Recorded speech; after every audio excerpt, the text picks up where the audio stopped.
देखो, परमात्मा पर हमेशा भरोसा रखा करो और हमेशा ये मान कर चलो कि तुम्हारे साथ जो होगा ना वो बहुत अच्छा होगा। अगर कोई चीज़ अभी नहीं हो रही है, नहीं मिल रही है ना, तो उससे कम नहीं मिलेगा, अब उससे ज़्यादा मिलेगा। बात इतनी तो पक्की है, बात इतनी तो तय है और ये बात तुम्हें मालूम भी है। ऐसा नहीं है कि मैं आज पहली बार तुम्हें सिखा रहा हूँ या समझा रहा हूँ, लेकिन इस बात को तुम जानते हुए भी ना इस पर विश्वास नहीं करते हो कि परमात्मा जो करेंगे बहुत अच्छा करेंगे। और अगर इस पर भरोसा नहीं है ना, तो हर अच्छी होती हुई चीज़ भी चुभेगी, अच्छी नहीं लगेगी। इसलिए अच्छी बातों पर भरोसा करो और परमात्मा पर भरोसा करो। सुनो, तुम जो मुझसे पूछते हो ना कि बाबा ऐसा क्यों होता है कि किसी मंदिर में कुछ ऐसे पदार्थ, कुछ ऐसी चीज़ें चढ़ाई जाती हैं जो आम तौर पर निषेध है, जिसे तो इंसानों को भी प्रयोग नहीं करना चाहिए, तो क्यों ऐसा होता है? अब तुम मेरी एक बात सुनो, सब कुछ परमात्मा का है। अगर परमात्मा के पास कोई चीज़ ऐसी जा रही है ना, तो उससे यही तात्पर्य लो कि जब वो परमात्मा को चढ़ाया जा रहा है, मतलब अपनी सारी बुरी आदतें, अपनी सारी गंदगी अब तुम परमात्मा के चरणों में रख रहे हो। तो ये चढ़ाने के बाद फिर वो पाप अपने आप से दूर कर देना है। बस इसका यही तात्पर्य, यही मतलब तुम समझो। अब जो इसे नहीं समझ रहे हैं, इसका दुरुपयोग कर रहे हैं, तो उस पर ध्यान मत दो। और एक बात और जानो कि पूजा पाठ करने की अनेक विधि है।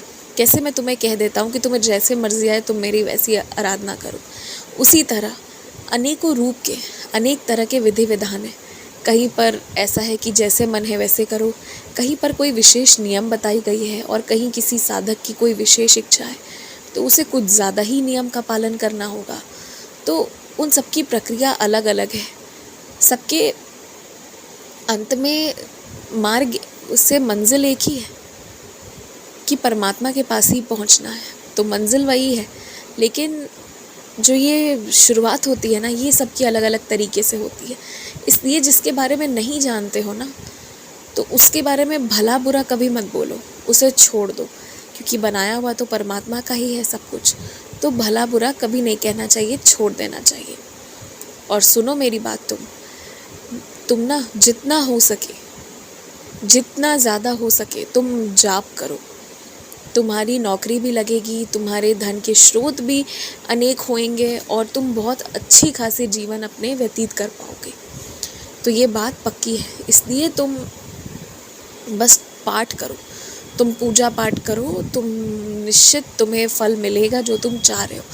क्योंकि तुम कर्म करके देख रहे हो, बार बार कोशिश करके देख रहे हो, कुछ हो नहीं पा रहा है, तो कर्म भी करो और पाठ भी करो, जाप करो। जिस मंत्र को तुम शुरू से करते आए हो, जिस पे तुम्हारा विश्वास है, बस वही करो। संख्या गिन कर करनी है, संकल्प लेकर करनी है, चाहे बिना लिए, चाहे बिना गिने, जैसे मर्जी वैसे करो, पर करो। बहुत फ़ायदा होगा इससे। देखोगे जीवन में ना प्रगति बहुत तेज़ होने लगेगी। ये चीज़ है। आज का दिन बहुत थकान भरा रहा है, इसलिए अब तुम्हें विश्राम करना चाहिए।